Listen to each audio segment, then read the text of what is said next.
tablet ko din. Kaya nga. Ano? Ayun na. Okay pa. Ah? Nandito po kami sa Immaculate Conception Parish sa Pasig. Okay.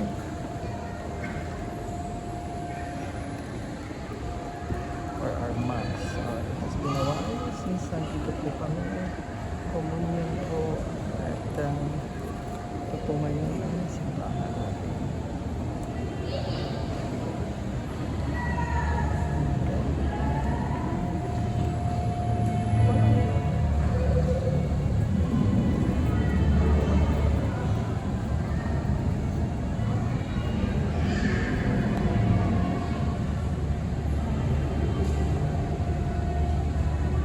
Manalangin tayo. Ang maraming